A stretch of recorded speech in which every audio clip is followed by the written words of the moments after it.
Wonderkid BRI Liga 1 yang layak masuk skuad timnas U23.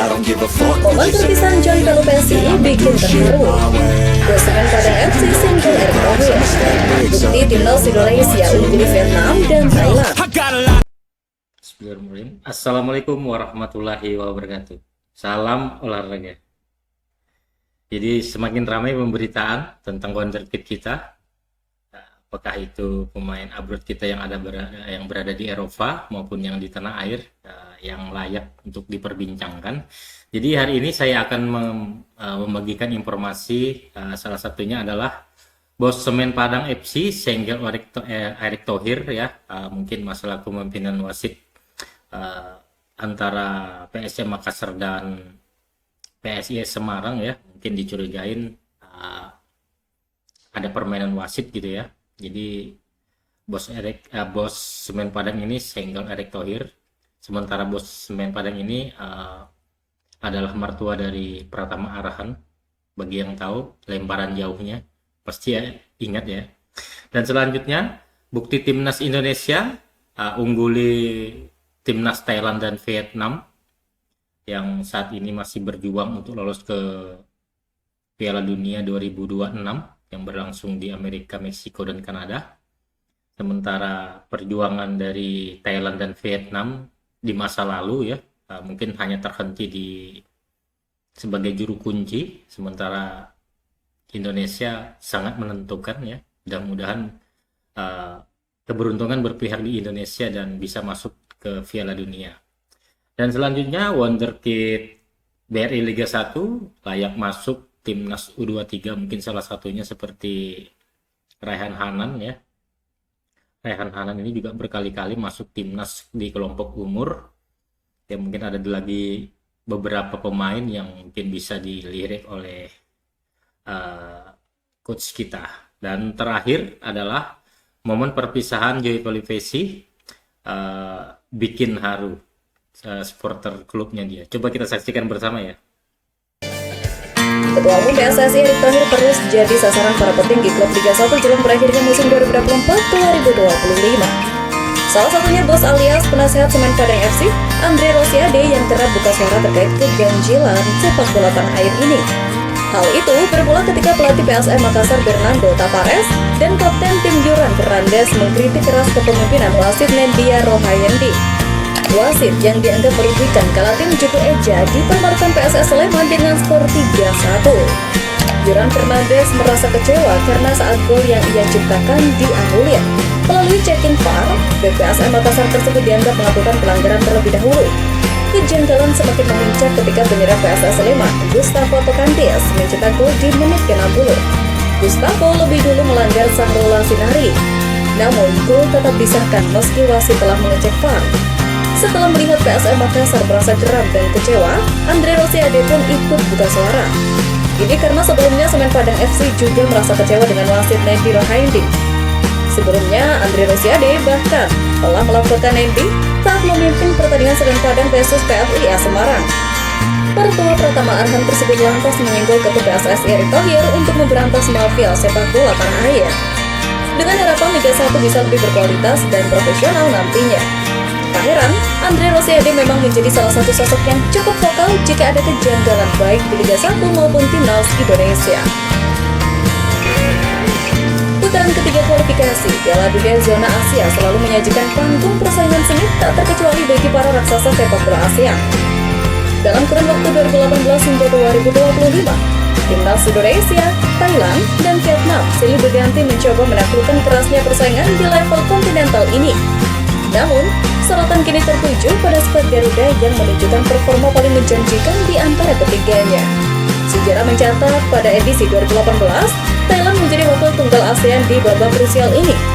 Sayangnya, langkah gocap perang harus terhenti di dasar klasmen dengan hanya mengumpulkan 2 poin dari 10 pertandingan yang dilakoni. 4 tahun berselang, giliran Vietnam yang mencoba peruntungannya di kualifikasi Piala Dunia 2022. Semangat juang The Golden Star Warriors patut diacungi jempol. Namun mereka juga harus puas menempati posisi juru kunci dengan raihan 4 poin. Kini, di tahun 2025, harapan besar publik sepak bola Asia Tenggara tertumpu pada pundak timnas Indonesia. Di bawah arahan pelatih Patrick Kluivert yang menjadi penerus tongkat estafet Sintayong, skuad Garuda tampil berbeda dan mampu menunjukkan performa yang jauh lebih kompetitif. Hingga pekan ke-8, Timnas Indonesia telah mengoleksi 9 poin yang menempatkan mereka dalam posisi yang lebih baik dibandingkan pencapaian Thailand dan Vietnam di edisi sebelumnya. Perbandingan statistik jelas menunjukkan keunggulan performa skuad Garuda di babak 3 kualifikasi Piala Dunia Zona Asia saat ini. Sementara Thailand dan Vietnam harus berjuang keras untuk sekedar meraih beberapa poin, skuad Garuda justru memiliki peluang nyata untuk melangkah lebih jauh. Dengan performa yang solid dan semangat membara, Timnas Indonesia memiliki potensi untuk mengukir sejarah baru bagi sepak bola ASEAN di kancah Piala Dunia. 1. Dominikus Dion.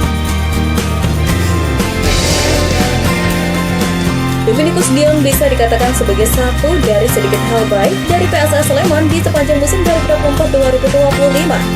Dion, yang baru berusia 20 tahun, terus dipercaya untuk mengisi tempat utama lawan Jawa. Hingga pekan ke-31 BRI Liga 1 2024-2025, Dominikus Dion sudah tampil 27 kali bersama PSS Sleman. Bahkan, pemain asli Sleman ini sudah mampu mencetak 3 gol untuk PSS.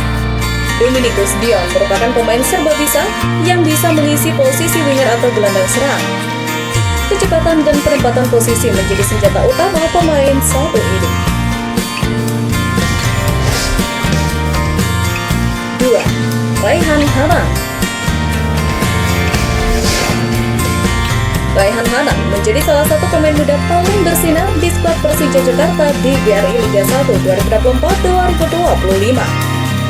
Hanan berkontribusi 8 gol untuk Macan Kemayoran di sepanjang musim. Dengan perincian 5 gol dan 8 assist, statistik apik itu dilakukan Raihan dari 23 pertandingan bersama Persija Jakarta. Raihan juga cukup berpengalaman. Pemain berusia 21 tahun ini sudah merasakan 3 caps di Timnas Indonesia. Semua caps itu terjadi saat Garuda berlaga di Piala AFF 2024. 3. Robby Darwis. Pemain muda kelahiran Cianjur, Jawa Barat ini semakin matang bersama Persib Bandung. Meski harus diakui, Robby Darwis kerap bermain sebagai pemain pengganti di sepanjang musim 2024-2025. Namun, ia sepertinya tetap layak untuk dipanggil ke skuad Timnas Indonesia U23. Sebab, Robby Darwis merupakan pemain serba bisa yang tentu sangat dibutuhkan tim. Selain itu, Robby Darwis juga memiliki senjata menarik berupa lemparan ke dalam yang mematikan. Lemparan itu kerap berbuah assist bagi rekannya atau sekedar menciptakan kemelut di lini belakang lawan. Gelandang keturunan Indonesia, Joy Pelupessy, mendapatkan momen spesial saat berpamitan dengan mantan klubnya FC Groningen. Meski telah resmi hengkang sejak Januari 2025 ke klub Belgia Lokal SK, Pelupessy tetap diberi kesempatan untuk menyampaikan salam perpisahan secara langsung kepada para pendukung setia Groningen. Momen emosional ini berlangsung pada jeda pertandingan antara FC Groningen melawan RKC Waalwijk di Stadion Euroborg. Dalam unggahan resmi di akun Instagram klub, FC Groningen menuliskan, "Selama jeda, Joy Pelupessy diberikan perpisahan yang manis di Euroborg," ujarnya. Perpisahan ini menjadi istimewa karena dilakukan hampir 5 bulan setelah Pelupessy meninggalkan tim. Terlebih saat kepindahannya ke Lommel SK pada bursa transfer musim dingin, Pelupessy belum sempat mengucapkan selamat tinggal secara langsung kepada supporter Groningen. Klub pun menunjuk sikap berkelas dengan memberikan ruang bagi sang pemain untuk berpamitan secara layak menjelang akhir musim. Dalam video yang dibagikan oleh Groningen, terlihat Pelupessy berdiri di pinggir lapangan sambil memberikan tepuk tangan ke arah tribun penonton. Momen tersebut juga dibagikan ulang oleh sang pemain melalui Instagram Stories miliknya sebagai bentuk apresiasi atas penghormatan yang diberikan. Kini, Joy Pelupessy kembali bersiap untuk gabung skuad Garuda yang akan menghadapi laga krusial kontra China dan Jepang dengan misi meraih tiket Piala Dunia 2026.